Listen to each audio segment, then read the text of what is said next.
안녕하세요. 사랑하는 성도 여러분, 지난 사흘간 편안하셨습니까? 우리가 지난 사흘간의 세상의 삶에서 벗어나서 또 하나님 앞에 말씀으로 서는 복되어 귀한 예배 시간에 하나님의 성전을 찾으신 우리 모든 성도님을 우리 주 예수님 이름으로 환영합니다.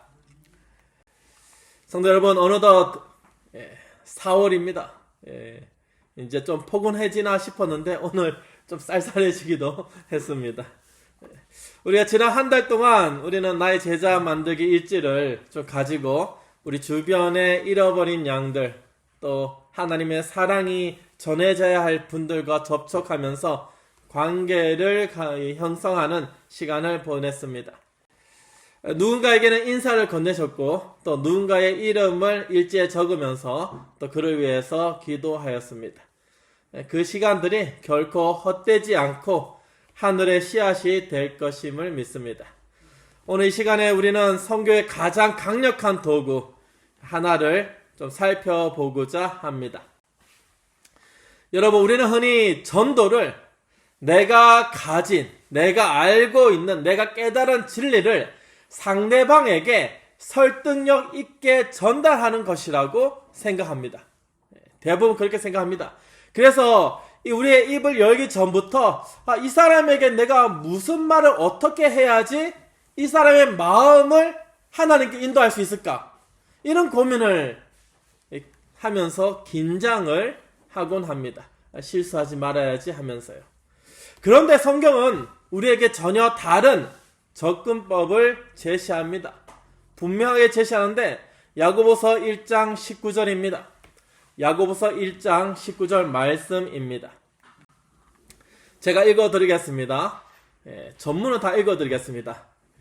내 사랑하는 형제들아, 너희가 알지니 사람마다 듣기는 속히 하고 말하기는 더디하며 성내기도 더디하라. 듣기는 속히 하고 말하기는 더디하며. 여러분, 복음의 문은 나의 입을 열 때보다 상대방의 아픔과 필요를 듣기 위해 내 귀를 열 때 더 활짝 열린다고 합니다. 야고보서가 기록될 당시 히브리인들, 그리스도인들은 극심한 시련과 박해 속에 있었습니다. 흩어져서 살아가던 그들에게 가장 큰 위협은 외부에서 그들을 잡으려 하는 그런 핍박뿐만 아니라 더 무서운 것은 공동체 내부에서 일어나는 이 말의 전쟁이었습니다. 각자가 자신이 가진 진리가 옳다고 주장하면서 가르치려 들었고 상대방의 상황이나 상대방의 내면의 고통에는 전혀 귀를 기울이지 않고 완전히 닫아버린 채 자신만이 가지고 있는 종교적 신념만을 쏟아냈습니다.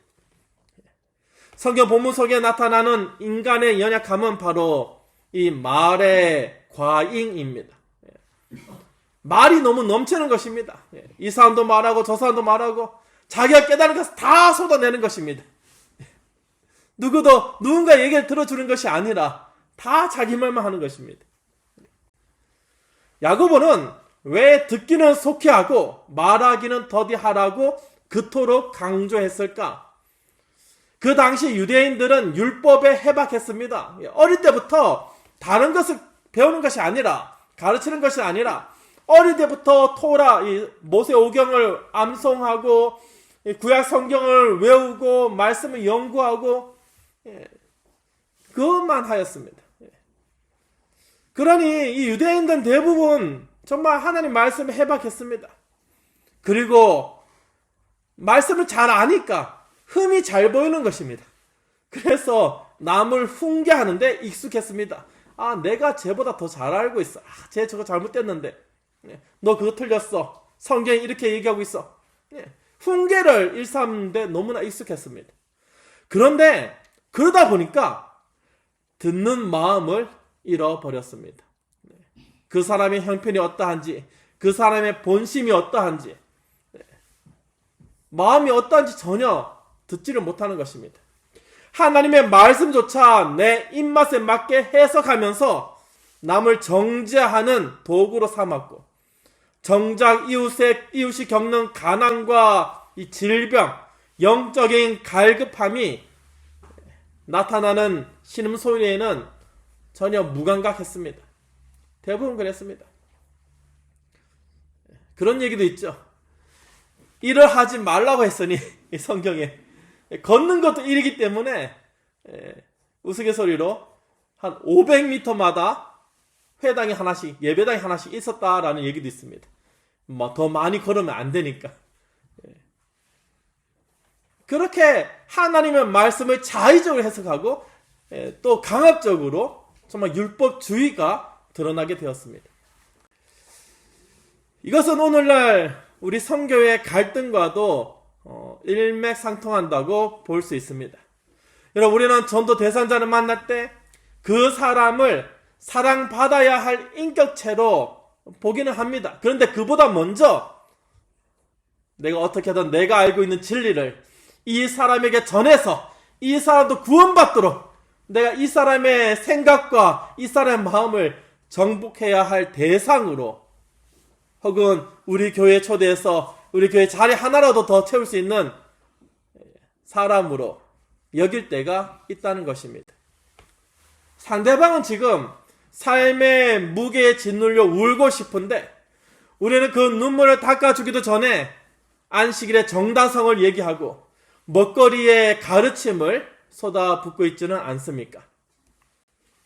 제자들은 오순절날 이 성령을 받기 전까지 서로 누가 더 크냐를 다투고 남의 말을 듣지 않았습니다.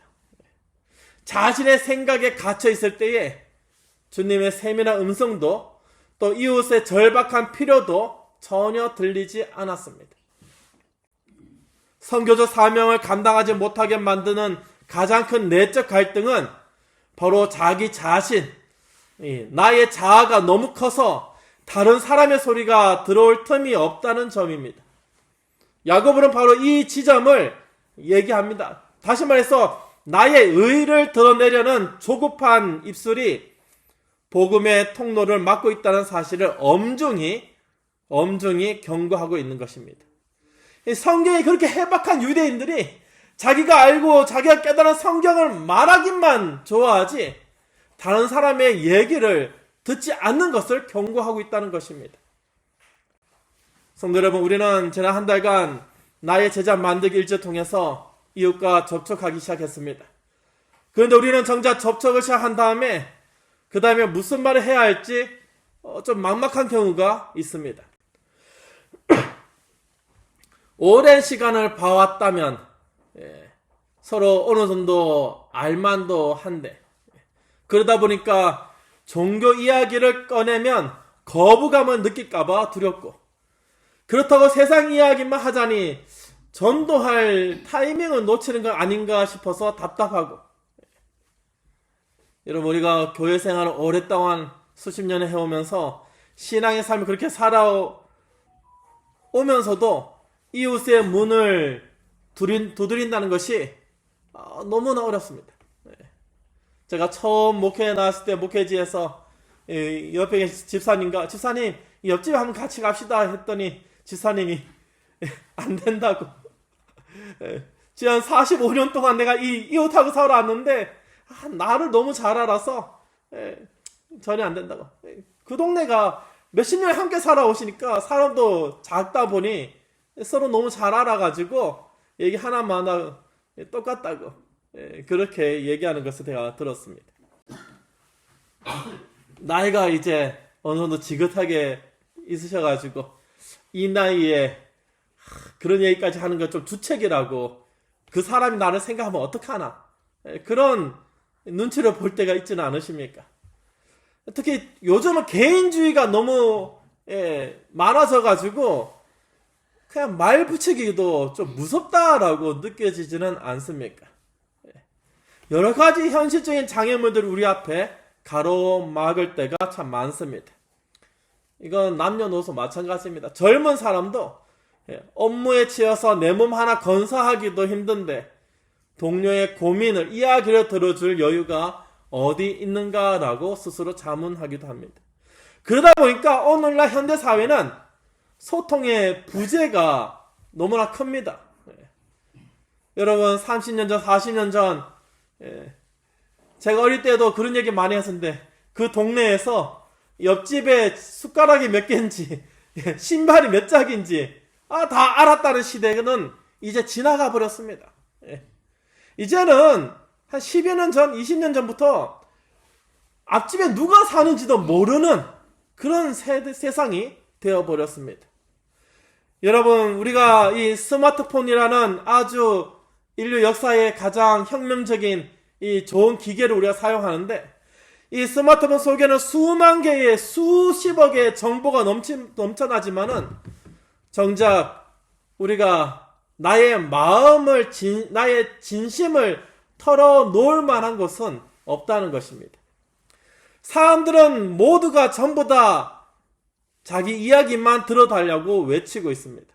그래서 SNS나 이런 이 젊은 사람들이 사용하는 인터넷 보면은 다 자기들이 주구장창 올라옵니다.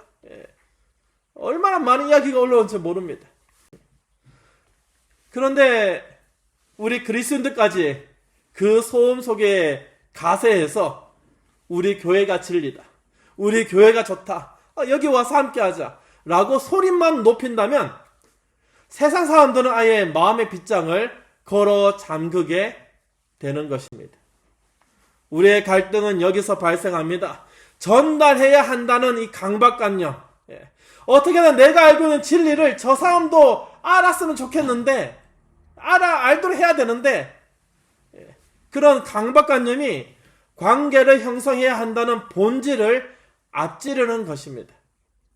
우리가 이웃에 대해서 아무것도 모르고 그 집에 어떤 큰 근심이 있는지도 모르고 무턱대고 우리가 전도지를 전한다면, 우리 인쇄물 여러 가지 책자를 전한다면 어떻게 될까요? 여러분들도 그렇죠. 요즘은 좀 덜한데 예전에 제가 고등학교 때 노란색 예쁜 전도지, 지금 좀 촌스러워 좀 그런데 그때는 참 예뻤습니다. 전도지를 이렇게 막 나눠주면요, 나눠주고 한 시간 뒤에 이렇게 거리를 돌아다니면은 바닥에 은행이처럼 전도지가 노랗게 다 버려져 있었습니다. 요즘은 어떨까요? 요즘은 아무거나 전해주면은 거의 비슷할 것입니다. 그대로 쓰레통에 버리는 것이 다반사일 것입니다. 근데 만약에 여러분께서 아는 분이 이 책 너무 좋다고 친한 분이 이거 한번 읽어보라고 준다면 읽지는 않더라도 바로 버리지는 않을 것입니다. 우리는 관계를 맺기 전에 준비하기 단계를 건너뛰고 바로 추수하려고 하는 경향이 있습니다. 마음이 너무 급합니다. 앞서서 물론 성령께서 역사하셔서 바로 추수가 되는 경우도 있습니다. 그건 아주 특별하죠. 상대방의 인생 이야기를 듣지 않은 채 내가 발견한 진리만 들려주려 하면은 복음의 공허한 메아리가, 이 복음은 그냥 허공에 외치는 것과 마찬가지인 것입니다. 우리 접촉 단계에서 다음 단계로 넘어가려 할 때 우리가 겪는 실제적인 장애물은 이 조급함입니다. 내가 조금이라도 빨리 전해줘야지. 그리고 경청의 훈련이 부족하다는 것입니다. 그 사람의 이야기를 듣는 것이 참 부족합니다.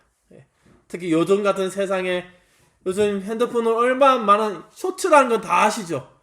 쇼츠는 다 아시죠? 유튜브에서 짤막한 영상 있는 거, 그건 참 많이 보는데, 근데 다른 사람의 이야기를 앉아서 오래 듣는다는 건 아마 젊은 사람일수록 쉽지 않으리라 생각합니다.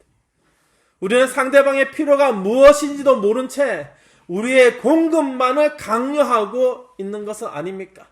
너는 이것이 필요해. 너에게 교회가 필요해. 그 사람이 정작 무엇이 필요한지 모른 채 우리가 내가 알고 있는 것만 전하고 있지는 않습니까? 사랑하는 성도 여러분, 우리는 정말 이웃의 필요를 알고 있습니까? 우리가 복음을 전하고자 하는 그 한 분의 필요가 무엇인지 알고 계십니까?